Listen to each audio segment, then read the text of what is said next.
நடிகர் விஜயோட பாலிடிக்ஸ நம்ம மிக கடுமையா ஏற்கனவே சாடி இருக்கோம். அவர் வந்து நடிகர் விஜய்னு தான் இப்போ வரைக்குமே நான் பேசுவேன். அவரை வந்து ஒரு அரசியல் கட்சியோட தலைவரா நான் பார்த்ததோ மதிச்சதோ, எதிர்கட்சியா இருக்கலாம், இல்ல எந்த இதுவுமே இல்லாம லெட்டர் பேட் கட்சியா கூட இருக்கலாம். ஆனா ஒரு அரசியல் கட்சி தலைவருக்குன்னு ஒரு மரியாதை கொடுப்பாங்கல்ல, அந்த ரெஸ்பெக்ட நாங்க இது வரைக்கும் எங்கேயுமே அந்த ஆள் கொடுத்ததே கிடையாது. அவருடைய மிக மோசமான அரசியல் மேடை பேச்சுக்களையும் அதையும் நம்ம மிக கடுமையா அதுக்கு முன்னாடியுமே சாடி இருக்கோம்.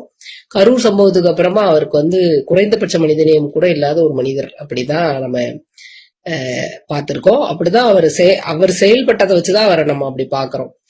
அண்ட் எனக்கு வந்து அவருடைய சின்ன வயசுல இருந்து நான் அவரை கவனிக்கக்கூடிய ஒரு மனிதரா அந்த ஆள் இருந்ததுனால, அவர் வந்து ஆடியோ லான்ச்சு அது இதுக்கெல்லாம் அவர் ரொம்ப பர்ஃபெக்டான டைமுக்கு வர்றதும், அங்க அவருடைய பேச்சுக்களையும் நம்ம நல்லா கவனிச்சிருக்கோம். அதனால நமக்கு வந்து அரசியலுக்குள்ள நான் குதிச்சுட்டேன் அப்படின்னு குதிக்கும் போது அவர் வந்து அவரோட மொள மாதிரித்தனம் முடிச்சவிக்கத்தனம் எல்லாமே நமக்கு நல்லா தெரியுது, வெட்ட வெளிச்சமா புரிய முடிஞ்சது. அதனால நம்ம எக்ஸ்போஸ் பண்ணி பேசணும். பட் இப்போ வந்து நம்ம என்னெல்லாம் சொன்னோமோ, ஒரு ஸ்கிரிப்ட் ரைட்டிங்க தான் பேசுறாரு அப்படின்னு எல்லாம் நம்ம சொன்னோம். ஆனா நம்ம கிட்ட அவர் என்ன யார் எழுதி கொடுத்தாங்கிறதெல்லாம் இல்ல. பட் இப்போ வந்து அவருக்கு என்ன எழுதி கொடுக்கப்பட்டது வரைக்கும் வெளியில வந்துருச்சு. அதுல வந்து இப்ப அழுவாங்க, இப்போ மைக்கில இருந்து சற்று விலகி இருந்து அழுதுட்டு மக்களிடம் பேசவும் அப்படின்னு எல்லாம் வந்தது.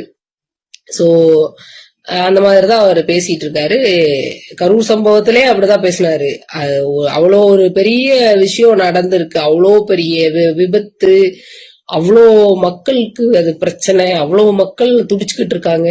ஆனா அவர் வந்து அந்த டைம்ல அவர் நடந்துகிட்ட விதமும் அவர் பேசிய பேச்சும் எல்லாமே வந்து வயலண்ட்.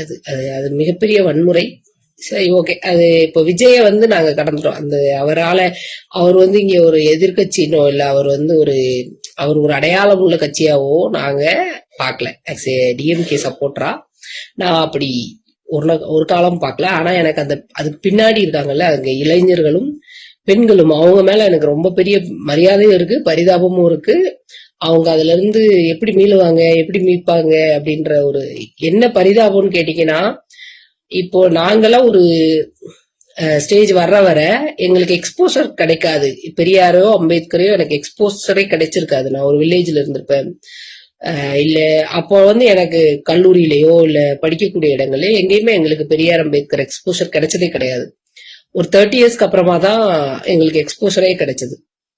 ஆனா இப்போ வந்து அதுக்கப்புறமா இப்போ ஒரு 10 இயர்ஸா வந்து இணையதளங்கள்ல மிக அதிகமான பரப்புரைகளும் இதுவும் பரப்பப்பட்டு இருக்கும்போது, ஒரு ஆக்டர் வந்து பெரியார் அம்பேத்கர்னு தூக்கிட்டு வரும்போது அதை பத்தி தெரியாம அவேர்னஸே இல்லாம இவ்வளவு பேர் இருக்காங்களா அப்படிங்கிற பரிதாபம் வந்து எனக்கு நிஜமாவே இருந்தது.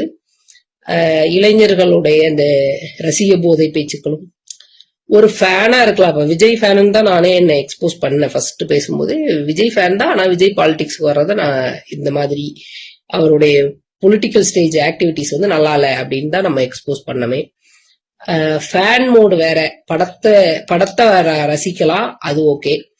பெண்கள்ல வந்து பெண்கள்லயோ இல்ல ஆண்கள்ல சில நடிகைகள் மீது ஈர்ப்பு இருக்கலாம். பெண்களுக்கு வந்து சில நடிகர்கள் மீது கிரஷ் வர்றதோ, இல்ல சில பெண்களுக்கு வந்து போய் ப்ரப்போஸ் பண்ணணும்னு கூட தோணும். சில பெண்கள் வந்து தன் கணவரை விட அவரை அதிகமாக நேசிப்பதாக எல்லாம் சொல்றாங்க. அதெல்லாம் எதுவுமே எனக்கு தப்பு அப்படின்லாம் எனக்கு தோணல. அப்படி தோணல. நிறைய கலாய்ச்சிருக்காங்க நிறைய பேரு. ஆனா வந்து இந்த சொசைட்டில இவ்வளவு எக்ஸ்பிரசிவா இருக்காங்க பெண்கள் அப்படிங்கிறது வந்து ஒரு பெரிய விஷயம் தான் எனக்கு. ஓகே, எக்ஸ்பிரசிவா அது சொல்றாங்கல்ல, வெளிப்படையா சொல்றாங்க. பெண்கள் பொதுவா அப்படி எல்லாம் சொல்ல மாட்டாங்க. சோ சொல்ற அளவுக்கு இருக்காங்க அப்படிங்கிறது ரொம்ப மகிழ்ச்சிகரமான விஷயம்தான். அது வந்து இப்ப இந்த தலைமுறைக்கு இவங்க மட்டும்தான் அப்படி எல்லாம் இருக்காங்களா அப்படின்னா, எம்ஜிஆருக்கு கூட இது மாதிரி பெண்கள் ஃபேனா இருந்ததெல்லாம் நான் பார்த்திருக்கேன். அண்ட் அவங்க வந்து எம்ஜிஆர் இறந்து பல வருஷங்கள் ஆனதுக்கு அப்புறம் யாருக்கு ஓட்டு போடுவீங்கன்னு கேட்டா எம்ஜிஆர் கட்சிக்குன்னு சொன்னாங்க. அப்ப எம்ஜிஆர் தான் செத்து பல வருஷமாச்சே, எனக்கு 3 வயசா இருக்கும் போதே அவர் இறந்துட்டாரு. அப்போ நான் காலேஜ் படிச்சுட்டு இருக்கேன். சோ அப்போ வந்து எம்ஜிஆருக்கு ஓட்டு போடுவேன்னு சொல்றீங்க பாட்டி அப்படின்னு எல்லாம் கேட்டுப்போம். ஆனா அப்ப கூட அவங்களுக்கு வந்து அவர் மீதான பற்றுதல் வந்து இருந்தது. பெண்கள் தானே, பெண்கள் இப்படி இருப்பாங்களா அப்படின்னு எல்லாம் இப்ப நிறைய பேர் ஆச்சரியமா இந்த பெண்களை பாக்குறாங்கல்ல. சோ அப்படியெல்லாம் பல பெண்கள் அப்பவுமே இருந்திருக்காங்க. சோ இவங்க வந்து அப்படியெல்லாம் இருக்கிறது பெரிய விஷயமா இல்ல. ஆனா இன்னைக்கு 2026ல ஒரு டிஃபரன்சியேஷன் இருக்கணும்ல. ஒரு ஃபேன் மோடுனா என்ன, பெண்களுக்கோ இல்ல பசங்களுக்கோ அதுல ஒரு டிஃபரன்ஸ் வந்து தெரிஞ்சிருக்கணும். ஒரு ஃபேன் மோட்னா என்ன, ஃபேன் மோட்னா நான் போய் அவரோட படத்தை நான் ரசிச்சு பார்ப்பேன், இல்ல நான் போய் அவரை நேர்ல சந்திக்கிறதுக்கு ஒரு ஃபேனா வாய்ப்பு கிடைக்குதா, இல்ல ஃபர்ஸ்ட் ஷோ பாப்பீங்களா, அது பாக்குற, இதெல்லாம் வந்தா ஒரு ஃபேன் மோடா செய்வாங்க. அதீதமா போய் தான் அந்த பால் ஊத்துறது, போய் கட் அவுட்ல ஏறி கீழே விழுந்து சாகுறது, நஷ்ட ஈடு வாங்குறது, இதெல்லாம் வந்து ஃபேன் மோட்ல இதெல்லாமும் நடந்துட்டு தான் இருக்கு. அண்ட் அதே மாதிரி கிரஷ் மெட்டீரியல் அப்படின்னா அவரை நமக்கு பிடிச்சிருக்கு, நாங்க போய் பார்க்கணும்னு ஆசைப்படலாம். சில நேரம் தூரமா இருந்து பிடிக்கிறது தான், அவ்வளவுதான், பிடிச்சிருக்குங்கிறது தான் கிரஷ் மெட்டீரியல். அதுக்கு மேல அங்க போய் ஒன்னும் இது வந்து நிறைய பெண்களுக்கு நிறைய பேர் மேல இருக்கும் தான். அது ஒன்னும் விஜய் மேல இருக்கிற பெண்களை மட்டும் நம்ம ஒன்னும் குத்த சொல்றதுக்கு இல்ல. அடுத்தது சோ ஹஸ்பண்டை விட ரொம்ப பிடிக்கும்னு எக்ஸ்பிரஸ் பண்றது அதெல்லாமே ஓகே தான். ஆனா இது எந்த அளவுக்கு இருக்கணும், இதெல்லாம் வந்து உங்களோட இன்டிமசிக்குள்ள வந்துருது. நீங்க உங்களுக்கு வந்து அவங்களோட ஒரு இன்டிமேட் பாண்டிங் இருக்கிற மாதிரி நீங்க உங்களுடைய கற்பனைகளோ இல்ல உங்களுடைய அன்போ அதை வந்து நீங்க வெளிப்படுத்துறீங்க. ஆனா ஒரு அரசியல் கட்சி தலைவரா, ஒரு அரசியல் பார்ட்டியா, அந்த கட்சியில இருக்கக்கூடியவங்களும் அந்த கட்சி தலைவரும் ஒரு சமூக பிரச்சனைகள், நீங்க சந்திக்கக்கூடிய சமூக பிரச்சனைகளுக்கு என்ன தீர்வோட வர்றாங்க, என்ன தீர்வு முன்வைக்கிறாங்க அப்படிங்கிற ஒரு கேள்வியே வந்து இவங்க யாருகிட்டயுமே இல்லை. அதுதான் மிகப்பெரிய வருத்தம். அதுக்கு காரணம் வந்து கண்டிப்பாக உங்களுக்கு வந்து எக்ஸ்போசர் கிடைக்கல, அரசியல் எக்ஸ்போசரே கிடைக்கல. நேரடியா முதல் முறையாக உலக தொலைக்காட்சிகளில் முதல் முறையாக விஜய் தான் அரசியல் பிரவேசிய பாக்குறாங்கன்னு நினைக்கிறேன் நான். சோ இதுதான் காரணம். இவங்க மட்டும் கொஞ்சம் டியூன் ஆகி என்ன நோக்கம் அப்படிங்கறத கேள்வி எழுப்ப ஆரம்பிச்சிட்டாங்கனாலே அந்த கட்சி வந்து காணாம போயிடும், பொடிப்பொடியா தூளா போயிடும்.